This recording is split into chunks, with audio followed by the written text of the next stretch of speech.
Salut à tous, alors bienvenue. Là vous allez voir que le setup il a un petit peu changé, j'ai reçu un micro, je vais voir s'il fonctionne. On va essayer de répartir la vidéo en deux parties, en deux sections. La première sur les bilans lecture parce qu'il n'y a pas grand chose, vous allez voir ça va aller assez vite. Et la deuxième sur les achats, avec un petit coup de gueule à la fin, mais vraiment à la fin, pas tout de suite. On va commencer bilan lecture parce que j'ai lu dans le métro. Alors ça va aller extrêmement vite parce qu'au courant du mois de décembre, je n'ai quasiment rien lu. Voilà, quasiment rien lu, seulement 4 tomes d'Eden. Du 3 au 6. Alors Eden, comment c'est pas mal, mais enfin j'ai du mal à me plonger complètement dedans. C'est-à-dire que le début est plutôt très intéressant. On a l'impression de se retrouver un petit peu dans le monde de Otomo. C'est-à-dire les mondes un peu post-apocalyptiques, avec des dessins qui sont relativement clairs, qui sont relativement bien faits, avec une dynamique dans le dessin qui est relativement réaliste et plutôt très agréable à lire. C'est un manga bidoche, à chaque page, comme je le disais déjà dans les présentations précédentes, vous avez des bouts d'intestin qui vont de tous les côtés, à droite, à gauche, enfin, c'est vraiment immonde, il y en a partout. Il y a une forme de cruauté envers les personnages, que ce soit les personnages principaux ou secondaires, il n'y a pas de limite. C'est un manga où il n'y a pas de limite. Certains disaient que le découpage était pas terrible, moi je suis pas d'accord, le découpage est plutôt bien. Le seul truc qui m'ennuie moi, c'est les cassures scénaristiques entre les différentes phases. Parfois il se passe un temps avec des événements qui se sont déroulés. Imaginez vous êtes en train de suivre quelqu'un, puis paf, et puis on recommence 3 mois après. Voilà, il y a des petites cassures comme ça scénaristiques. La deuxième chose, c'est tous les backups, les flashbacks, tout ça. Il n'y a pas de délimitation. C'est-à-dire que le titre du chapitre, il va y avoir une délimitation flashback, mais quand vous regardez le dessin, il n'y a rien qui vous permet de dire qu'il y a effectivement un petit flashback qui est arrivé. Il n'y a pas de cadran noir tout autour, ou il n'y a pas... Parfois il n'y a pas de cadran, mais vous avez le contour de la case qui est plus épais. Ouais, pour dire qu'en gros, en règle générale, quand il y a un arrière-fond qui est noir, ça veut dire que c'est un flashback. Ça, il n'y a pas. Donc c'est une bonne série. Maintenant, j'ai encore un petit peu de mal à me plonger dedans pour diverses raisons, et je vous expliquerai plus tard. On passe en vitesse sur la série d'après. Je ne l'ai pas lu dans le métro celle-là, mais c'est un petit Ecchi Hentai. Jeu de demoiselles. Bon, bah, c'est assez dispensable. Maintenant, une autre série. Hop là.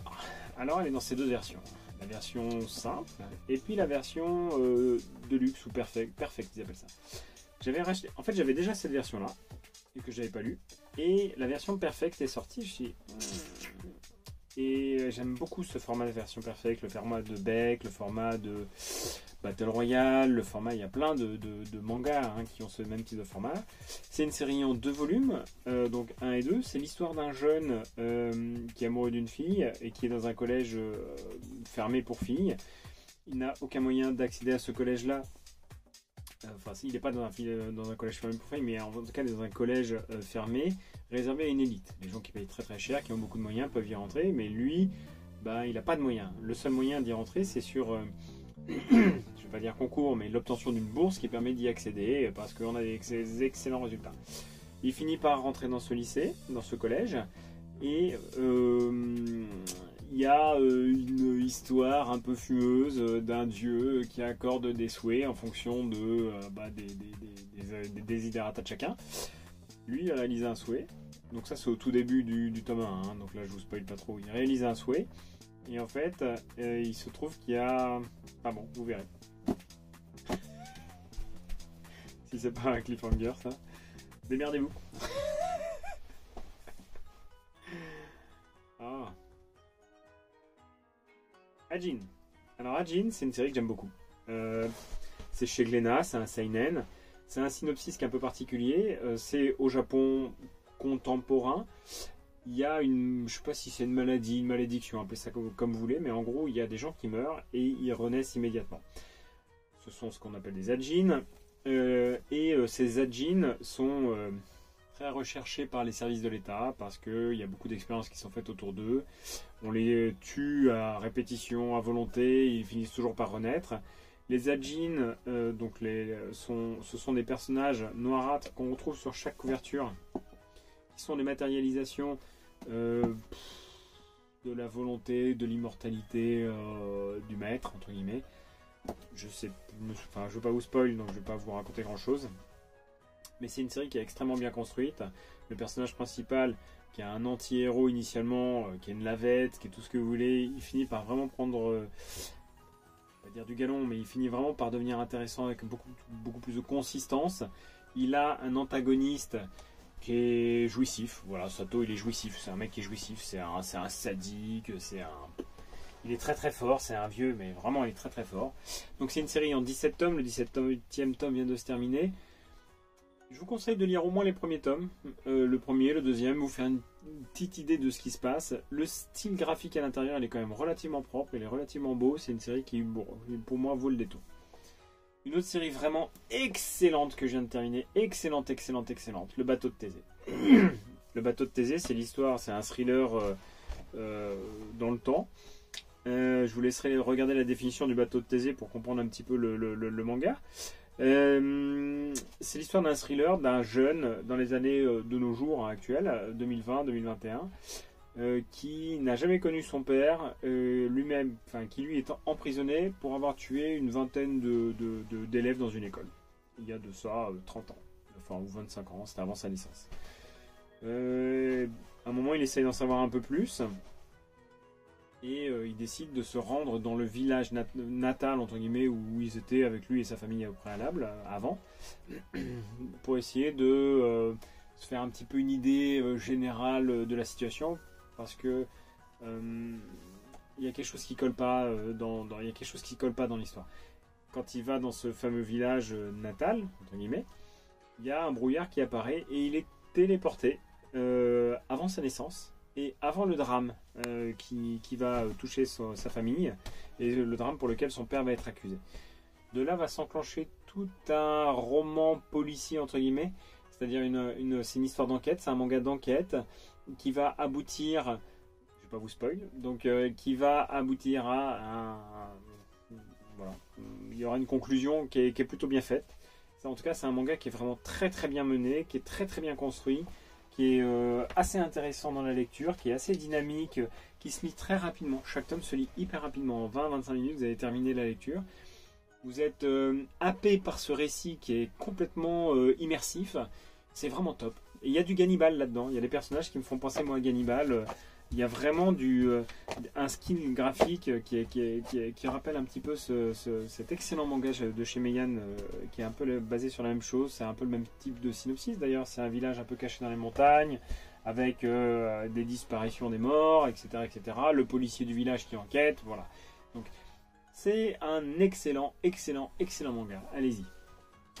On passe maintenant chez Kaze. Alors, d'abord un Kurokawa un peu isolé. Spy X Family 5, j'ai relu le 5 parce que je suis en train de lire le 6 là, en ce moment même, donc je vais pas pouvoir vous en parler tout de suite. Et là on va passer chez Kaze. Alors Kaze, moi je suis là, quand je prends la liste des Kaze, je me dis bah dis donc, c'est un peu les rois du shonen Kaze là en ce moment, hein. Donc vous avez les Mashle, après il y a les Chainsaw Man, et après c'est Kaiju numéro 8, c'est ça? Ouais, Kaiju numéro 8. Donc j'ai lu tout ça, j'ai trouvé assez intéressant les collections qui sont présentées par Kaze. Alors pour plusieurs raisons.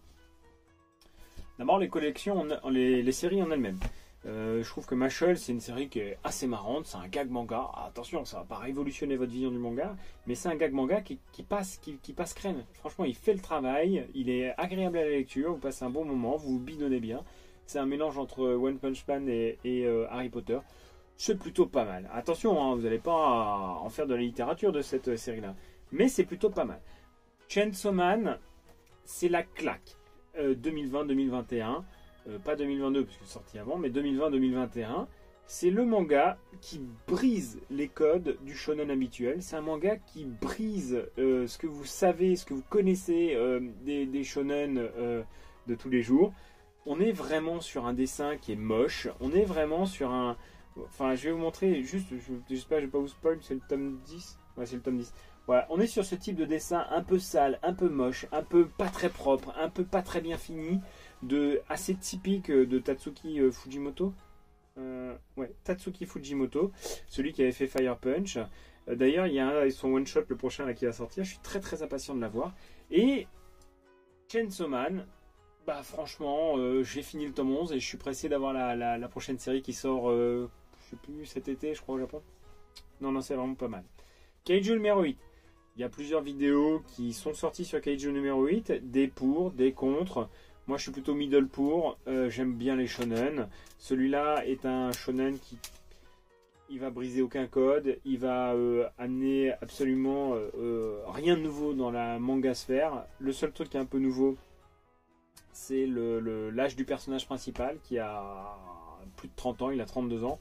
Et pour un shonen, un perso principal qui a plus de 30 ans, c'est plutôt nouveau.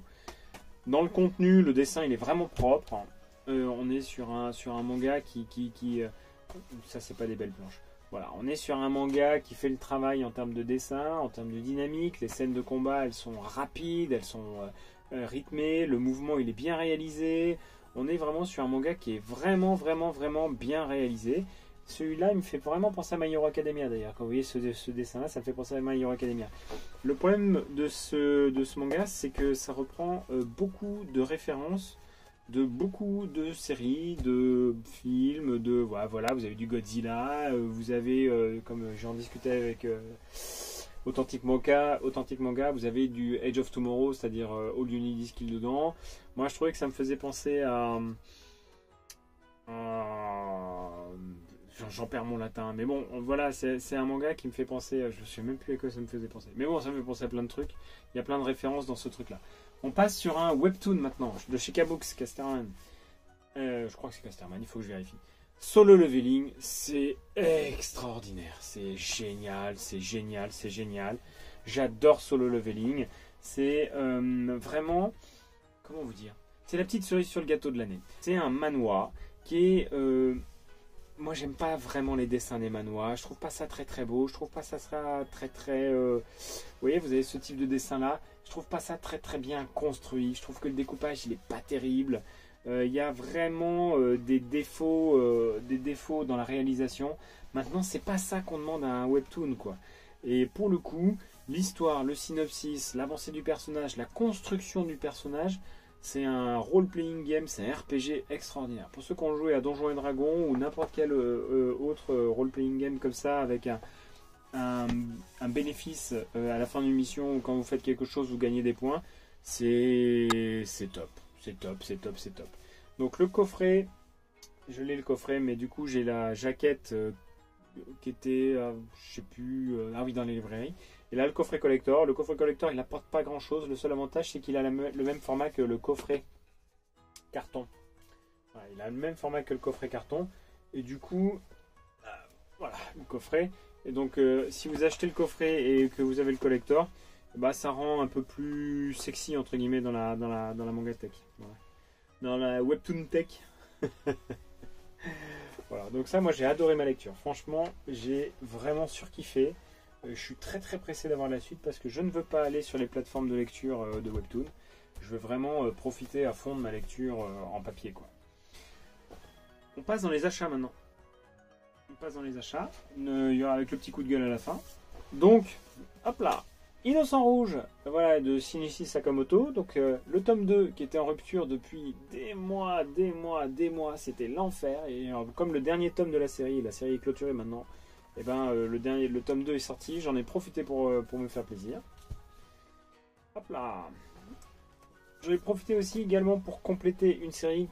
C'est le dernier tome, il me manquait juste le tome 10 depuis beaucoup trop longtemps. Donc Origine de Boichi, voilà, tome 10. Un petit cadeau, hop là, qu'on m'a fait à Noël. Je suis assez content, Global Manga, City Hall, c'est vrai que je l'avais vu depuis assez longtemps, j'avais vu qu'il y avait même un coffret collector qui était sorti, donc j'étais assez content quand même quand il est arrivé sous le sapin. On verra les gros formats après. Hop là.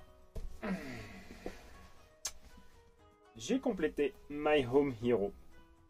Je vous ai jamais parlé sur la chaîne de My Home Hero, c'est normal. En fait, pendant les vacances, là, d'hiver, j'ai acheté les 10 premiers sur Vinted ou Le Bon Coin, je sais plus. Et du coup, j'ai complété la série 11, 12, 13. Tout ça pour avoir les jeux de cartes Kurokawa. Quand je me réincarne en slime et à Vinland Saga.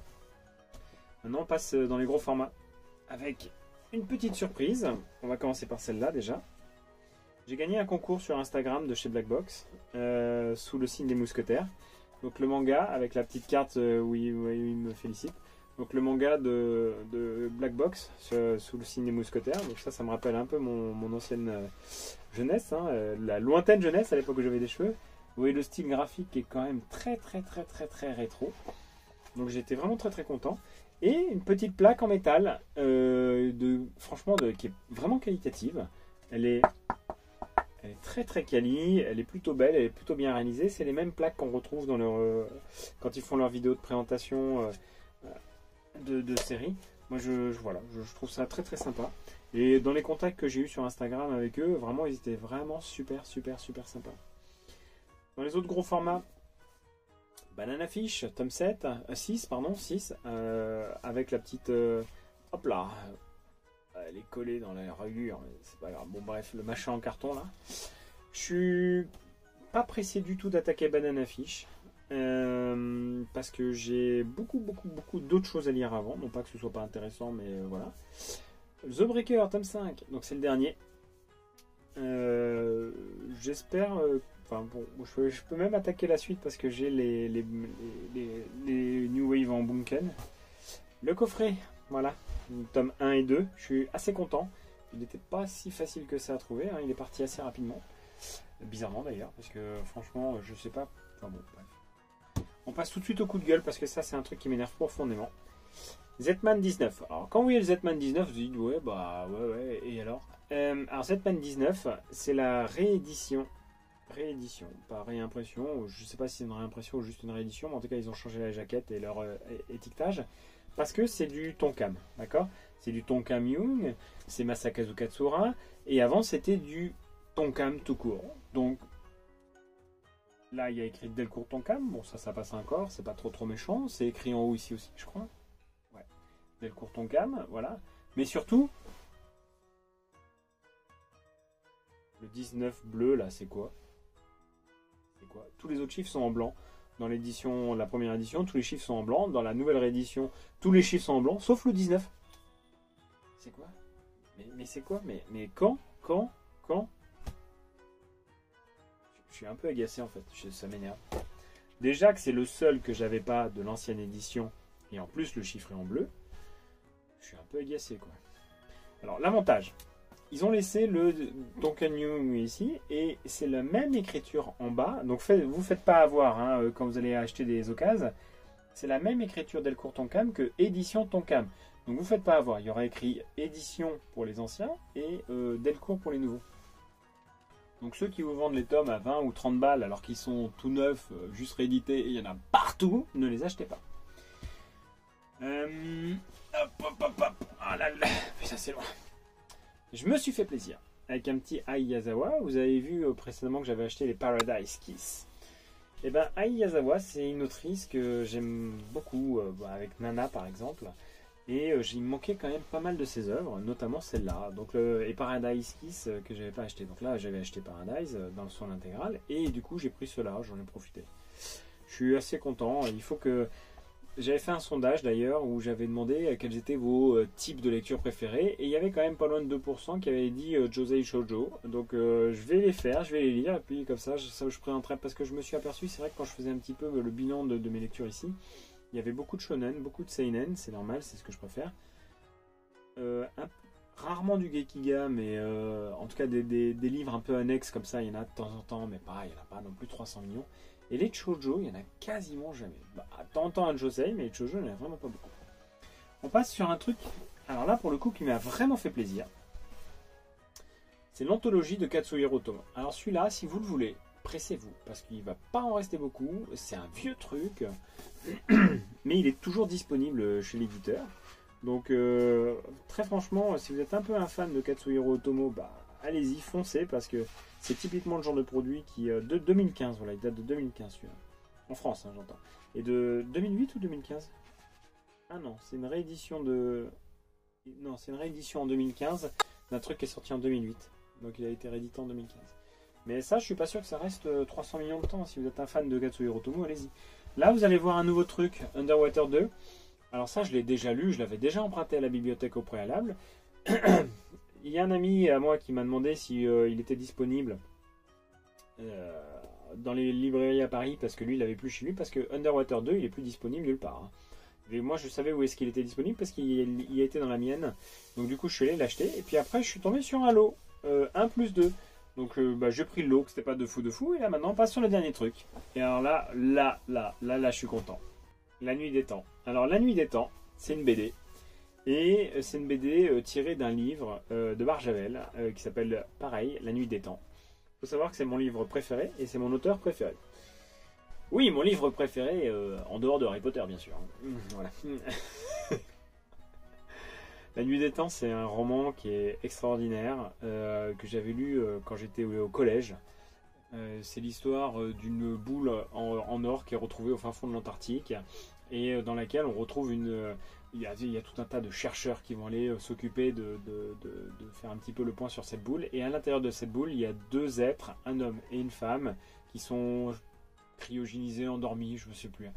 Et en fait, on va retracer toute l'histoire de cet homme et cette femme qui sont dans cette boule pour comprendre exactement qui ils sont et qu'est-ce qu'ils font là en fait.